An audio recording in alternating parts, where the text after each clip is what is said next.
Joe Schmidt here with Frank Costantini of Markel Insurance. Frank, Futurity's just got over. What'd you think, man? Andrea had a huge run. It was really big. It was really big. And I was really happy for Pat and Jim Warren. You know, they put a lot into the industry. You know, they sponsor a lot of events on the West Coast, and it was really, really gratifying to see somebody that is not saying that they're old, but they've been around a while and put a lot into the NRHA and Reining in general, and they deserve everything they get and all the accolades that come with it. Now, this finals, I mean, it was stacked, just like every year. Going in to the finals, was Andrea one of your picks, or you think maybe somebody else might have had a chance? Well, you know, you never want to leave a guy like Andrea out. You know, he's sort of been there, done that, and he can certainly get one prepared as anybody else.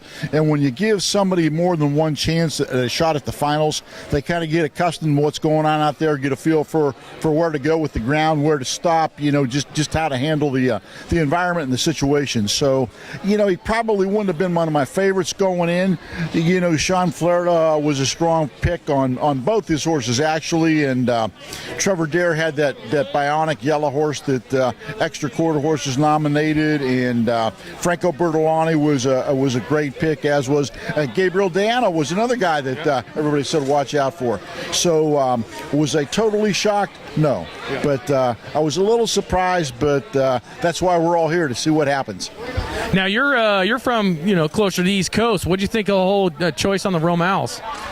Well, that was a unique situation because Andrea and I talked about it, and he said the horse was a little wiggly. And being from the East Coast, you know, we haven't had a lot of experience with that, but we've certainly watched it over the years, and especially at the cow horse deal. You know, we sponsor the NRCHA also, and we get to see a little bit of it out there. But Andrea definitely got it done, and that horse really looked good. And his horse looked great. Now, Frank, you've been selling insurance and insuring horses for a long time. What I always tell people I like when we're here, there's people like yourself, Karen Chelowskis. You guys are always here. You're competitors. You've been in the horses forever. You know, and a lot of people don't realize how easy it is to insure a horse. I mean, it seems like, you know, you can buy a horse just 200 feet away, come to you, and it's a pretty simple process, isn't it? Yeah, absolutely, Joe. We're very fortunate with Markel. You know, we've got a great Western team, and all of us have been competitors at one time or another, you know, in one discipline or another, you know, and obviously if you buy a horse here, just come on over and tell us what lot number it was in the sale and where to address the bill, you know.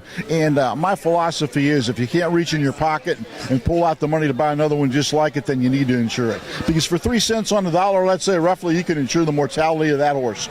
You know, and horses are like people.